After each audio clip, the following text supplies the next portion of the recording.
नमस्कार। मेरा नाम भाऊ तोरसेकर। आप देख रहे हैं प्रतिवाद। दोस्तों, ये मेरा हिंदी यूट्यूब चैनल है। जिन्हें भाऊ तोरसेकर को हिंदी में सुनना है वो प्रतिवाद को सब्सक्राइब करें, क्योंकि मैं मराठी में प्रतिपक्ष जो है मेरा यूट्यूब चैनल, वहां हिंदी वीडियो आजकल डालता नहीं। लेकिन एक बात पिछले 2-3 महीने में मुझे सुनने को मिली है। बहुत सारे लोगों ने ईमेल किए या कोई मैसेज भेजा है कि उनको सब्सक्राइब करने के बावजूद प्रतिवाद का नोटिफिकेशन नहीं मिल रहा है। तो मेरी टेक्नोलॉजी मुझे समझ में नहीं आती, लेकिन पॉसिबल हो तो जिन्होंने ये वीडियो देखा है वो अपने दोस्तों को ये फॉरवर्ड करे, ताकि उन्हें भी अगर पसंद आए तो देख सकते हैं। और क्या करना है मुझे पता नहीं। दोस्तों, आज मैं एक बात समझाना चाहता हूं आपको कि गधा जो होता है वो गधा होता है। उसको गधा क्यों बोलते हैं? वो बहुत सारा बोझा होता है, वजन होता है, वो ढोता है, लेकिन दौड़ नहीं सकता। दिखने में घोड़ा और गधा एक जैसे दिखते हैं, लेकिन घोड़े को जो अहमियत दी जाती है वो गधे को नहीं दी जाती। क्योंकि घोड़ा दौड़ने में अच्छा होता है और गधा जो होता है वो माल ढोने में उपयुक्त होता है। तो इसलिए कम दिमाग का जो काम है वो गधा करता है, ऐसा माना जाता है। और इसलिए एक कोई मूर्ख होगा तो उस मूर्ख को, मतिमंद को, लोग गधा भी बोलते हैं। ये मैंने इसलिए आपको कहा है कि गधा दिखाई देता है तो घोड़े जैसा थोड़ा थोड़ा, आकार में कम ज्यादा होता है, लेकिन दिखता है घोड़े जैसा। इसलिए आप किसी गधे को घोड़ा समझकर पेश करें तो कोई बुरी बात है, ऐसा नहीं मानता मैं। लेकिन अगर उससे घोड़े का काम लेने की कोशिश करे तो प्रॉब्लम शुरू हो जाती है। आपको मालूम है, शादी ब्याह में घोड़ा लाया जाता है, घोड़े पर दूल्हे को बिठाया जाता है, वगैरह वगैरह होता है। तो घोड़े को सजाया जाता है, उसको हार मालाएं पहनी जाती है, फूल वगैरह लगाए जाते हैं। तो घोड़ा सजाया जाता है, गधा सजाया नहीं जाता। लेकिन आपको अगर गधा ही घोड़ा है ऐसा दिखाना है, नाटक करना है, तो आप घोड़े को, गधे को घोड़े जैसा सजा कर पेश करो, कोई बात नहीं। लेकिन जहां परीक्षा होती है, अग्नि परीक्षा होती है, आपकी पोटेंशियल हो, आपकी क्षमता हो, उसकी अगर परीक्षा होने वाली है तो उस परीक्षा में गधे को पेश नहीं करना। हाँ, दिखाने के लिए, प्रदर्शन के लिए गधे को भी घोड़ा बना के पेश करो, कोई बात नहीं। लेकिन गधे को अगर दौड़ की रेस में आप डाल दोगे तो आपका भेद खुल जाएगा। क्योंकि गधा घोड़े जैसा दौड़ नहीं सकता। क्योंकि दौड़ना और बड़ी स्पीड से दौड़ना ये घोड़े की ताकत होती है, घोड़े की क्षमता होती है, गधे की नहीं होती। कोई सवार बैठ गया तो उसको लेकर भी घोड़ा बहुत स्पीड से दौड़ सकता है, बड़ी गति से दौड़ सकता है, लेकिन गधा नहीं दौड़ सकता। और शायद वही गधा आपको गिराकर लात से मारेगा भी।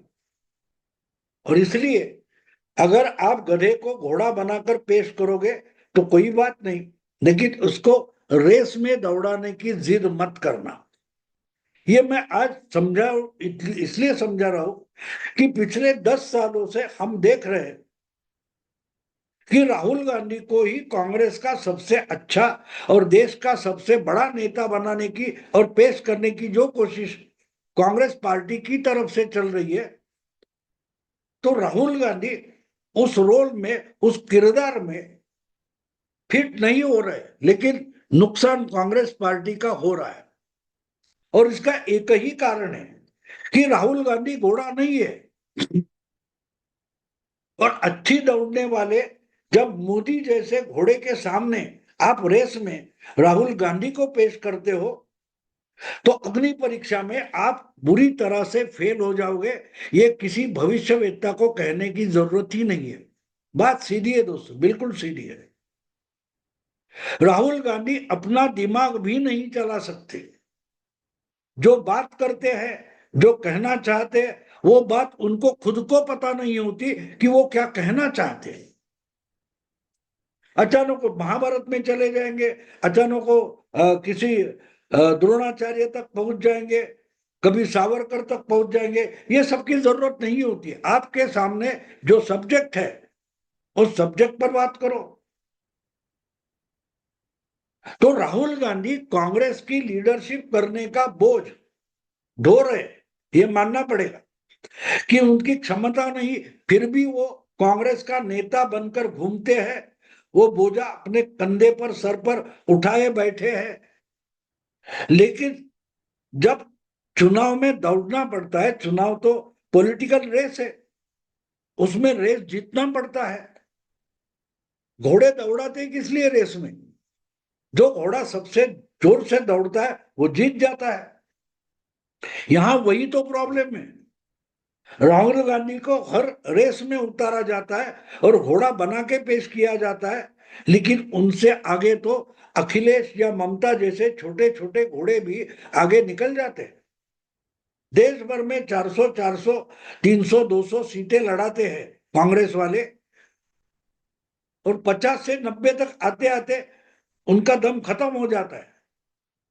लेकिन 60 सीटें लड़ाकर अखिलेश 37 सीटें ला सकती है, ममता 40 सीटें लड़ाती है और 30 32 सीटें चुनकर लाती है। और उनकी तुलना में हम राहुल गांधी की तरफ देखें तो हार ही हार है। ऐसा कहा जाता है कि पिछले 10 11 साल में कम से कम 80 से ज्यादा चुनाव हो गए जब कांग्रेस का नेतृत्व राहुल गांधी कर रहे, और उसमें से कुछ 75 या 78 चुनाव राहुल गांधी बुरी तरह से हार गए। और बुरी तरह से हार गए मतलब कांग्रेस का सुपड़ा ही साफ हुआ है। उसमें बंगाल होगा, बिहार होगा, उत्तर प्रदेश होगा, राजस्थान, मध्य प्रदेश, एक एक राज्य आप देखें, वहां से लेकर 3 लोकसभा चुनाव। तो उसमें बेचारे राहुल गांधी का गुनाह क्या है? गलती क्या है? राहुल गांधी की गलती है। अगर राजस्थान, उत्तर प्रदेश या लोकसभा के चुनाव बार बार कांग्रेस हार चुकी है, उसका नेतृत्व तो भी राहुल गांधी करते हैं, मान लेते हैं, क्योंकि वो दिखाई देने के लिए नेतृत्व कर रहे, लीडरशिप कर रहे। लेकिन क्या राहुल गांधी असल में ये डिसीजन लेने के लिए उनकी उतनी क्षमता या पोटेंशियल है या नहीं है, ये देखा गया। गलत समय पर गलत बात करना और उसका बहुत बड़ा परिणाम आपको याद होगा, 2019 में चौकीदार चोर है, ये लगातार बार बार बोलते रहे, अंबानी अंबानी अंबानी बोलते रहे, इस चुनाव में अदानी अदानी अदानी बोलते रहे। नुकसान तो कांग्रेस पार्टी का हो रहा है। और मैंने तो एक बार 5 साल पहले बोल दिया था कि राहुल गांधी जो पुरानी कहानियां निकालते हैं, कभी द्रोणाचार्य की, कभी कौरव पांडवों की, तो एक बार वो बोले थे कि बीजेपी वाले तो कौरव है, कांग्रेस वाले पांडव है। तो मैंने उनको एक्सप्लेन किया था, खुलासा किया था कि आप बिल्कुल पांडव हो, राहुल गांधी पांडव ही है। लेकिन पांडव मतलब जो 5 कुंती के बेटे माने जाते हैं, धर्म, अर्जुन, नकुल, सहदेव या भीम, ये जो 5 पांडव है, उनमें से राहुल गांधी नहीं है। पांडव जो परिवार था उसमें और भी पांडव थे, और उसमें एक भीम का पुत्र था जिसका नाम घटोत्कच था। जब पांडव वनवास कर रहे थे उस वक्त हिडिंबा नाम की एक राक्षसी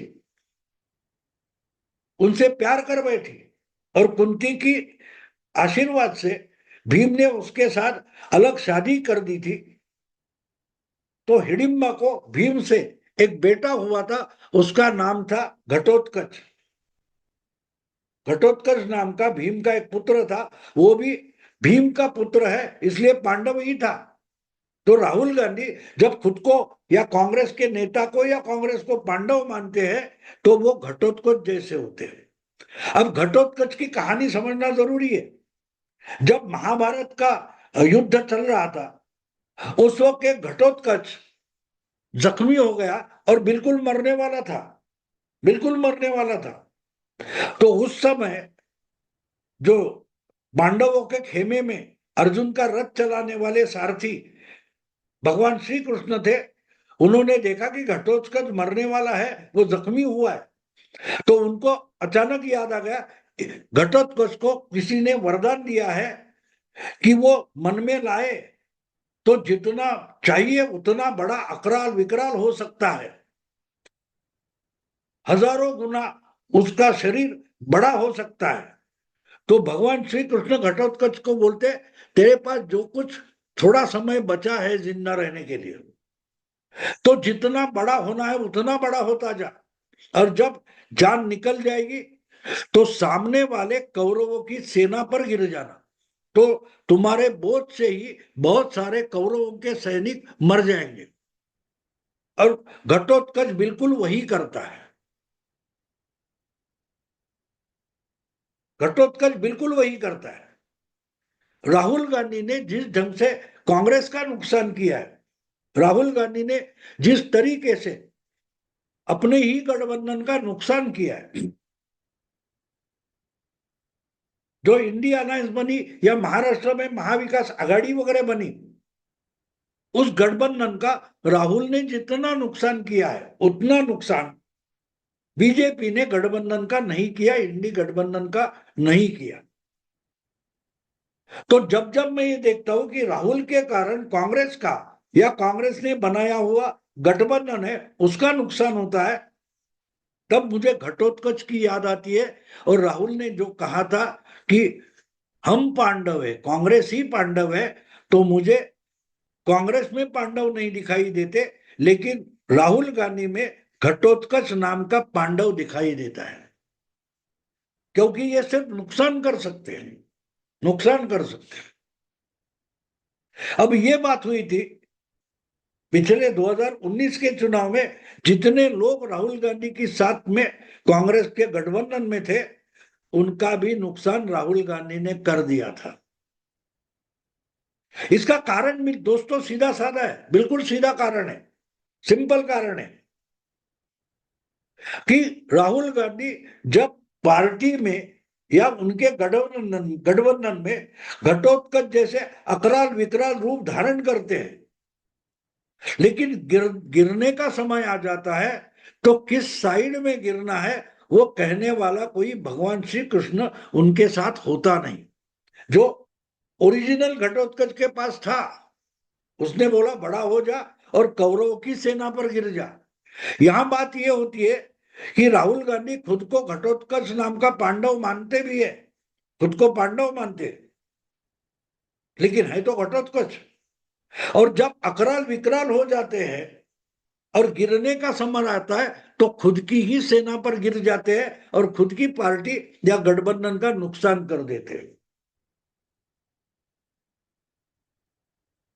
तो कांग्रेस को अगर चुनाव जीतने हैं, कुछ भविष्य ढूंढना है, भविष्य के लिए कुछ करना है, पार्टी संभालनी है, संवरनी है, तो सबसे पहले राहुल गांधी से छुटकारा कांग्रेस के लिए आवश्यक है, क्योंकि ये घोड़ा है ही नहीं, ये दौड़ेगा भी नहीं।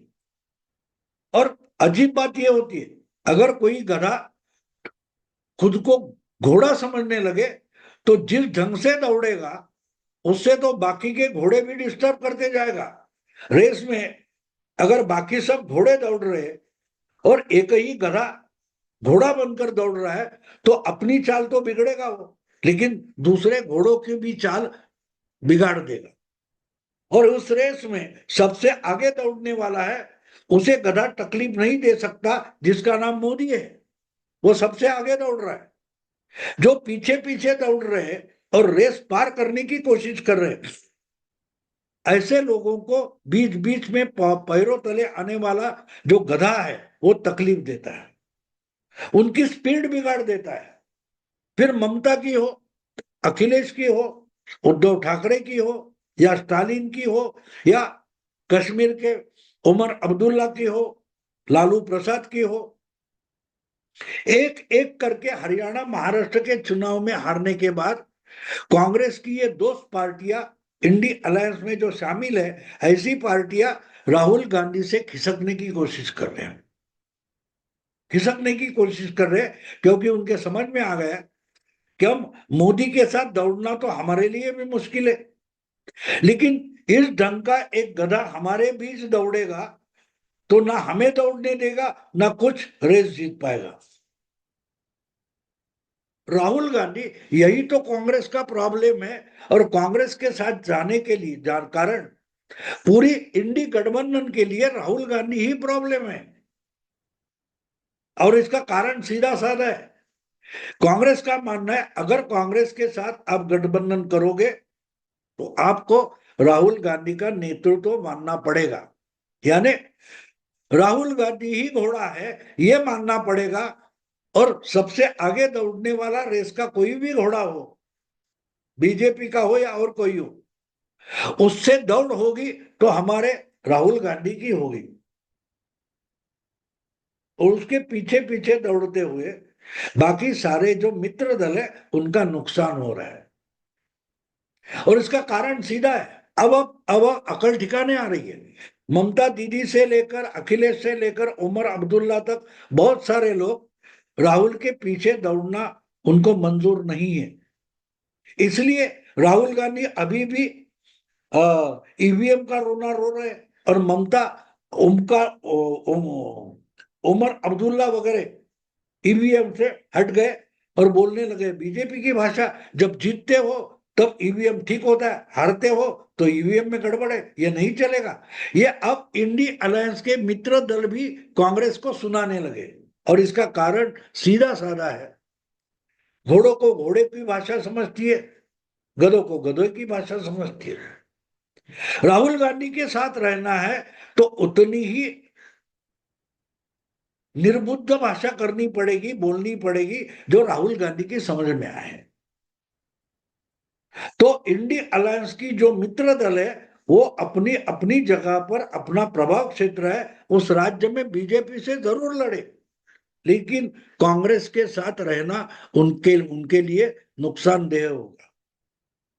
क्योंकि कांग्रेस के साथ, कांग्रेस के गठबंधन में रहने का मतलब साफ है, गधे को घोड़ा करके सजना संवारना पड़ता है और फिर उसी को रेस में दौड़ाना भी पड़ता है। इसलिए मैंने जो शीर्षक दिया है, गधे को घोड़ा बनाकर सजाना ठीक है, लेकिन क्या उसको रेस में दौड़ाना सही है? दोस्तों आप विचार करो। मैं यही रुकता हूं। आपको कांग्रेस की और इंडी गठबंधन की समस्या समझ में आएगी। अगर ये वीडियो आपको पसंद आए तो लाइक कीजिए, शेयर कीजिए और प्रतिवाद को सब्सक्राइब कीजिए। और जिनको आपके दोस्त हो उनको अगर पसंद आता है तो उनको फॉरवर्ड करें और कहे कि भाई ये नया यूट्यूब चैनल है, अगर पसंद है तो इसको सब्सक्राइब करें और फॉरवर्ड करें। दोस्तों यही रुकता हूं। नमस्कार।